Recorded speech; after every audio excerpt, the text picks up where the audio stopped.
కెరూతు వాగు దగ్గర నీళ్లు తాగుతూ ఆ కాకులు తీసుకువచ్చిన ఆహారాన్ని ఏలియా భుజించడం అనేది జరిగినది. ప్రియ సహోదరి సహోదరులారా, కాకులు ఎక్కడైనా ఆహారాన్ని మనుషులకు అప్పగిస్తాయా? మన చేతిలో ఉన్నదాన్ని పట్టుకుపోతాయి. కాకులు మన చేతిలో ఉన్నదాన్ని పట్టుకుపోవడంతో పాటుగా వాటికి ఆహారం దొరక్కపోతే మనుషులను కూడా పొడిచి చంపుకొని తింటాయి.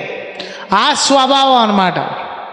అలాంటి కాకులతో దేవుడు ఆహారాన్ని ఏలియాకు సిద్ధపరిచాడు. ఈ కాకులు ఏం చేసినాయంటే ఆహారం తీసుకొని మధ్యలో ఎక్కడ ఆగకుండా సరాసరి దైవజనుడైన ప్రవక్త అయిన ఏలియా దగ్గరికి తీసుకొచ్చి ఆహారాన్ని అందించే. మధ్యలో వాటికి ఆకలేసి ఉంటుంది, కానీ అవి తినలేదు. ఆహారాన్ని కింద కూడా పెట్టలేదు. ప్రయాణం అలాగే టైం టు టైం ఆహారం అనేది దేవుడు కాకుల ద్వారా ఏలియాకు సిద్ధపరిచాడు. హల్లెలూయా. ఇది భౌతిక సంబంధమైన ఆశీర్వాదం.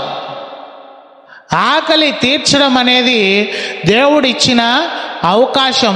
శరీరాన్ని కాపాడుకోవడం, శరీరాన్ని బ్రతికించుకోవడం, ప్రాణాన్ని బ్రతికించుకోవడం అనేది దేవుడిచ్చిన అవకాశం.